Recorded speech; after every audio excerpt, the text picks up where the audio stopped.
तो पहाडावरती गेलो कसं आणि त्या विहिरीमध्ये तो गेला कसा तेवढ्या आत तिथे तर मानव धर्माचा हा बाबांचा सेवक कसा सत्य हा परेशान होतो पण सत्य कधी पराजित होत नाही. सत्याची विजय एक दिवस नक्की होत असते. जो डोळ्याला दिसत नाही दाखवता येत नाही तू त्याच्याकडे लक्ष दे तो तुला अनुभव देईल.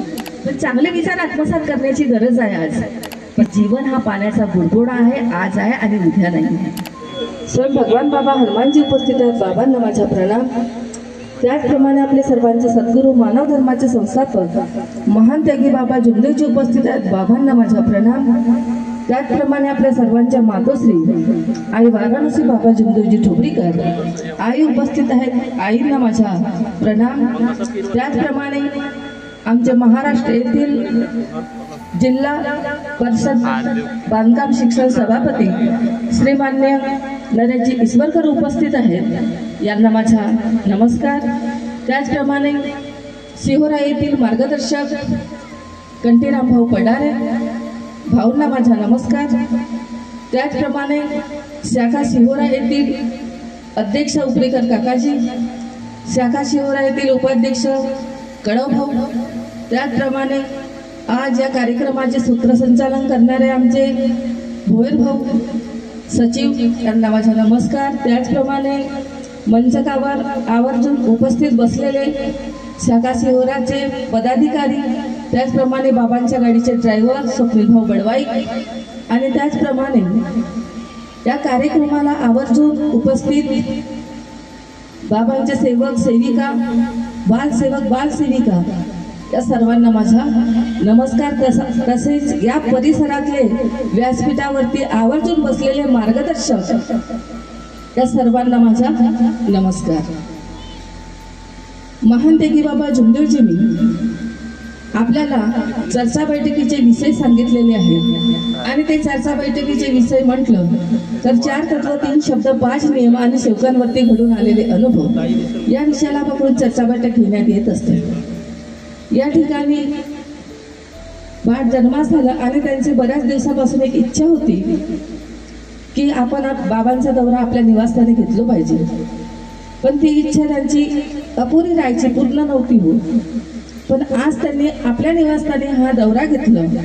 मला वाटते हा दौरा बऱ्याच दिवसापासून घेतलेला असावा आणि आज या ठिकाणी हा दौरा घेण्यात आलेला आहे. बघा, आपण म्हणतो जर खरंच आपल्याला आपल्याकडे 4 तत्व आहेत आणि 4 तत्वामध्ये आपण भक्ती बघतो, 4 तत्वामध्ये आपण भक्ती बघतो, परमात्मा एक आणि मर्यादे जे भगवत नामपर, हे 2 जर तत्व आपण भगवंताला दिले ना तर 2 तत्व आपल्याला परमेश्वर देत असतो. ते 2 तत्व कोणते? दुःख दारिद्र्य दूर करते उद्धार आणि इच्छानुसार भोजन.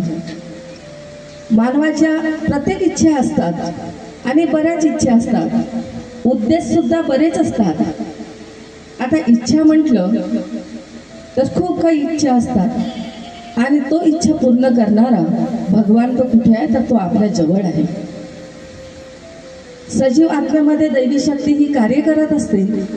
आपल्या जवळ जागृत हा भगवान आहे, पण त्या भगवंताची त्या परमात्म्याची ओळख आणि जाणीव अजूनपर्यंत आपल्याला आलेली नाही. आपण म्हणतो परमेश्वर कुठे आहे? दगडामध्ये, पहाडामध्ये, मंदिरामध्ये नाही.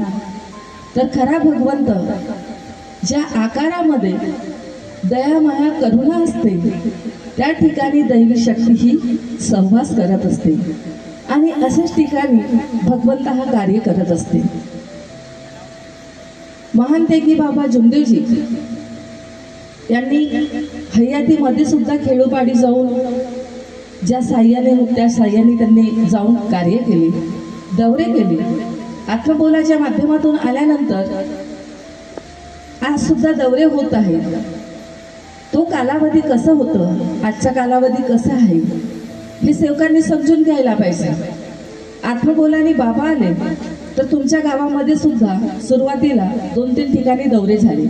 मला वाटते एकदा सेवक संमेलन की 2दा सेवक संमेलन सुद्धा झालेलं होतं आणि एकदा तर मंडपच जाळण्यात आलेलं होतं.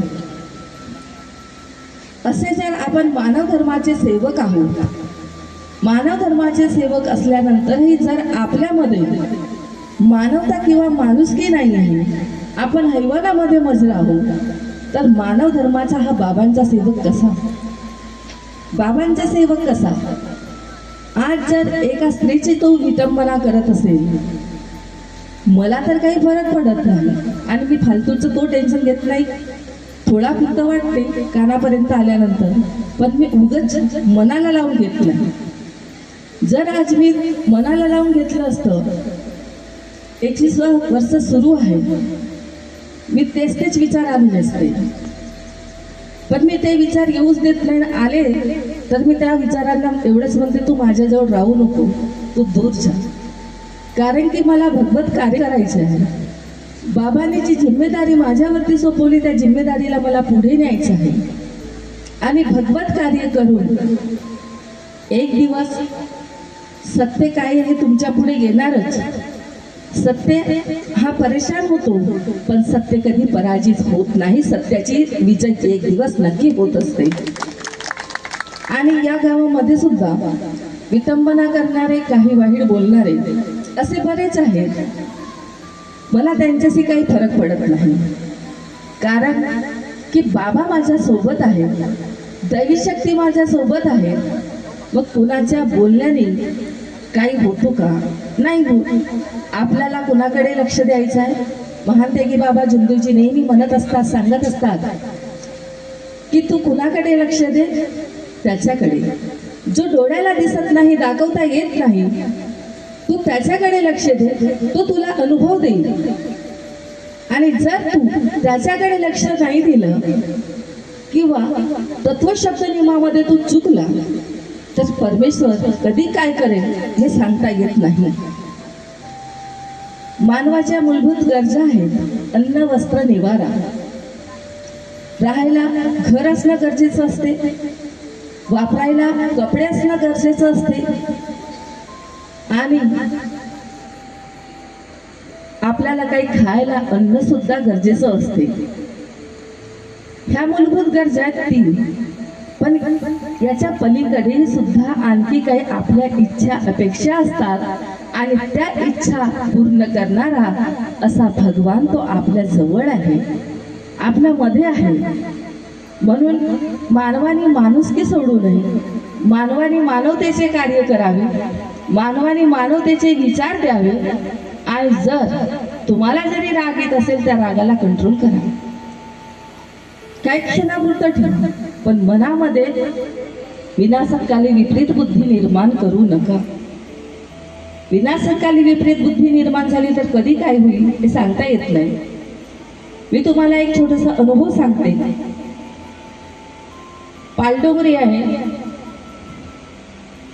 त्या पालडोंगरीमध्ये टांग्याचे मार्गदर्शक मान्य बुधेजी.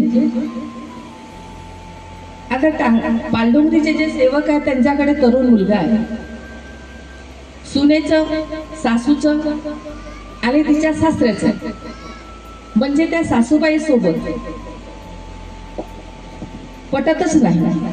तो कोणतीही गोष्ट बोलेल तर फक्त सासूला बोलायचं, म्हणजे आपल्या पत्नीला बोलायचं, सुनेला काहीच बोलत नव्हतं. आणि तो बोलत नाही. मुलगाही त्याच्याकडेच. आता जो लहान मुलगा होता, हा लहान मुलगा सर्व काही म्हणजे तिच्या आईकडे लक्ष द्यायचं. त्याचं लग्न व्हायचं होतं, लग्न व्हायचं, त्याचं लग्न झालेलं होतं मोठ्याचं. लहानाने आईकडे लक्ष द्यायचा, आईकडे लक्ष पुरवायचा, औषध उपचार झालं तर तिला कुठे घेऊन जायचा, एवढं कार्य मात्र तो लहान मुलगा करायचा. असं करता करता त्यांच्या कुटुंबामध्ये वाद निर्माण झालं आणि या वादामुळे तो मुलगा घर सोडून निघून गेला. तो मुलगा घर सोडून निघून गेल्यानंतर त्यांनी इकडे तिकडे बघितलं, पण काही त्या मुलाचा अतापता काही लागलेला नाही. मग त्यांना माहिती झालं की बा आपला मुलगा इथे जवळपास कुठेतरी आहे. ते तिथे जाऊन पाहिलं त्यांनी, पण शेवटी त्यांच्या त्या बघायला अपेसच ठरलं. म्हणजे तो मुलगा, तरुण मुलगा, 21-22 वर्षाचा मुलगा तो मिळालेला नाही. नंतर ते बोलू लागले पालडोंगरीवाले, बुधे काकाजी, मार्गदर्शक कांगा यांना, की भले तुम्ही आम्हाला ताईकडे घेऊन चला कांदरीला. ते सर्व त्यांची फॅमिली पालडोंगरी येथील ते आल्यानंतर घरी आले आणि त्यांचा जो विचार होता, त्यांचा परिचय बुधे काकाजी मार्गदर्शक हे मला सांगू लागले. मी ऐकून घेतली आणि त्यांनी सांगितलं की ताई, यांचा मुलगा घर सोडून गेलेला आहे, पायात चप्पल नाही, मोबाईल सुद्धा त्यांनी नेलेला नाही, असं ते मला सांगू लागले. मी विचार विनिमय केलं की तुमच्या कुटुंबामध्ये काही राग, मुलगा शेवटी घर निघून का म्हणून गेला. मी त्यांना विचारल्यानंतर त्यांनी सांगितलं.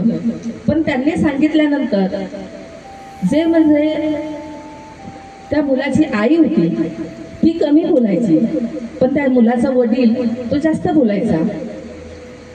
आणि नंतर मी सर्वांचे विचार तर त्यांचं म्हणजे ऐकून घेतलं, पण नंतर मी त्या आईसोबत बोलली. आईसोबत बोलल्यानंतर त्या आईने माझ्याजवळ अशी एक गोष्ट सांगितली की ती गोष्ट मी तुमच्या पुढे माईकवरती व्यक्त करू शकत नाही.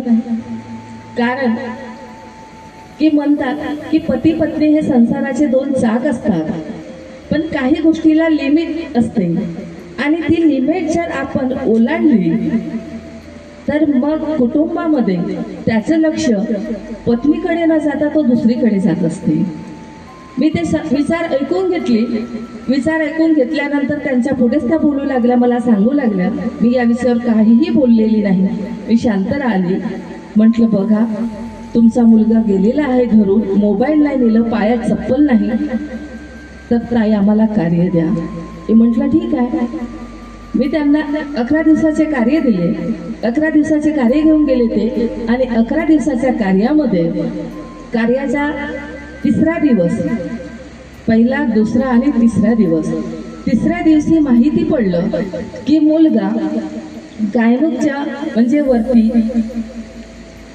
हिवराजवळ की काहीतरी म्हणतात, विहीर आहे म्हणतात, त्या विहिरीमध्ये तो मुलगा होता. आता त्या विहिरीला पाणी नाही, मुलगा त्या विहिरीमध्ये. आता जे कोणी म्हणजे पर्यटक जे राहतात, फिरायला जातात किंवा कोणीतरी ते तिथे फिरायचे आणि हा म्हणायचा की मला बाबा हनुमानजी मला वाचवा, बाबा जुदेवजी मला वाचवा, मला बाहेर काढा, हा तो बोलायचा. म्हणजे त्याला होश नाही. 3 दिवसाच्या कार्यामध्ये त्याला होश आलं. तो मुलगा सांगायचा की इकडे माझ्या आईबाबांनी कार्य पकडले तर मला तिकडे होश आला, नाहीतर मी विहिरीमध्ये पडून होतो, पण मला होश काही आला नाही. 7 दिवस तो मुलगा विहिरीमध्ये पडून राहिला. तिथे पाणी नाही, काही नाही. आणि विहीर खूप म्हणजे खोल्यामध्ये होती. बॉटलमध्ये कुणीतरी असं फेकून देतात, बॉटल कुणीतरी फेकली असेल किंवा ती विहिरीमध्ये असेल. तो गढूळ पाण्याने तीर्थ बनवलं त्याने, त्याच्यामध्ये म्हणजे शक्ती नाही, काही नाही, तरी त्याने भगवंताचा धावा केला. आणि भगवंताचा धावा केल्यानंतर त्या पर्यटक जे तिथे गेलेले होते त्यांनी पोलिसांना कळविलं.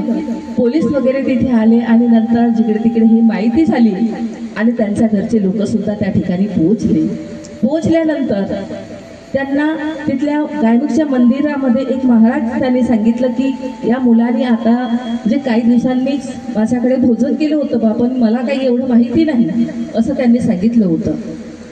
पण एकदम तो मुलगा तेवढ्या वरती कसं काय गेलं? पायात चप्पल नाही, पाणी नाही, पोटात अन्न नाही. आणि 7 दिवस तो मुलगा त्या विहिरीमध्ये, विचार करण्यासारखी गोष्ट आहे. 7 दिवस तो मुलगा त्या विहिरीमध्ये आणि नंतर त्याला बाहेर काढण्यात आलं. बाहेर काढून त्याला ते मार्गदर्शक टांग्या येथील बुधे काकाजी ते सांगायचे की दादा जर आम्ही रस्ता फेकला तर तू निघशील का, असं तसं आम्ही बोलत होतो. पण तो बोलायचा, पण तो त्याच्यामध्ये तेवढी ताकद नव्हती की तो स्वतःच्या बळावरती बाहेर निघेल. म्हणून पोलिसांनी सुद्धा काहीतरी केलं आणि त्यांना बाहेर काढलं. बाहेर काढल्यानंतर त्याला तुमसरच्या रुग्णालयामध्ये ॲडमिट करण्यात आलं आणि ॲडमिट केलं.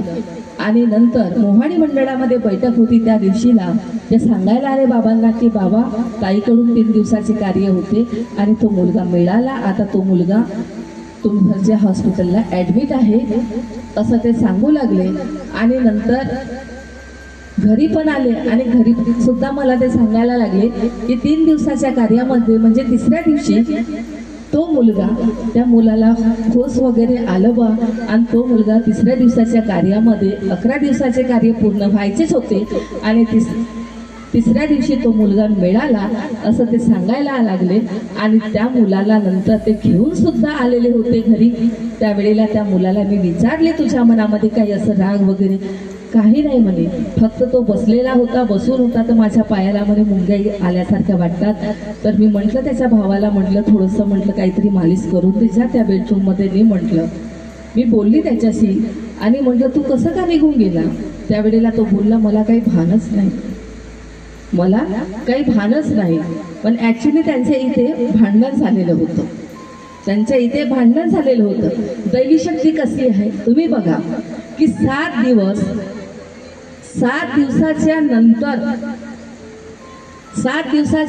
की 8 दिवसाच्या नंतर तो मुलगा मिळणं आणि तो मुलगा मिळाला. पण त्याच्या पायामध्ये एवढे उन्हाळ्याचे दिवस सुरू आहेत, तो पहाडावरती गेलं कसं आणि त्या विहिरीमध्ये तो गेला कसा तेवढ्या आत? तिथे पाणी नाही, काही नाही, तरी पण त्याला म्हणजे ताकद पुरविणारा होता कोण? तर तो भगवान होता. होतं की नाही?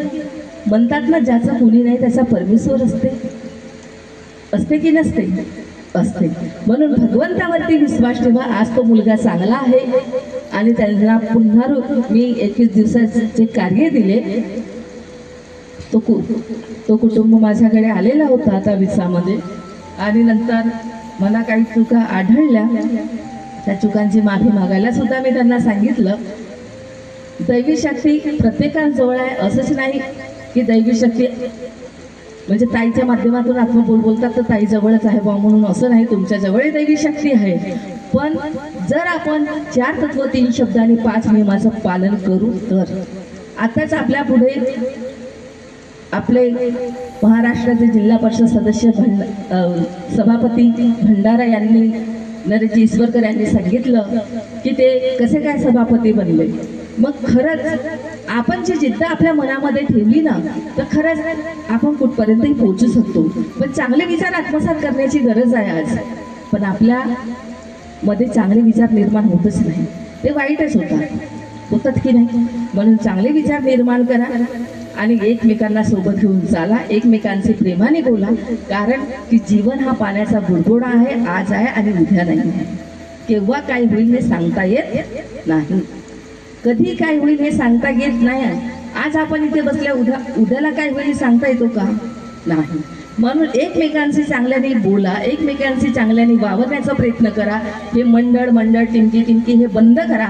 आपण फक्त महान त्यागी बाबा जिंदोजींचे सेवक आहोत. म्हणून एकतेचे विचार निर्माण करा आणि मानव धर्माला पुढे नेण्याचा प्रयत्न करा. आजच्या प्रसंगी या ठिकाणी मला बोलविलं, माझा मान सन्मान केलं, 2 शब्द बोलण्याची संधी उपलब्ध करून दिली, त्याबद्दल मी आयोजकांचं अभिवादन करते.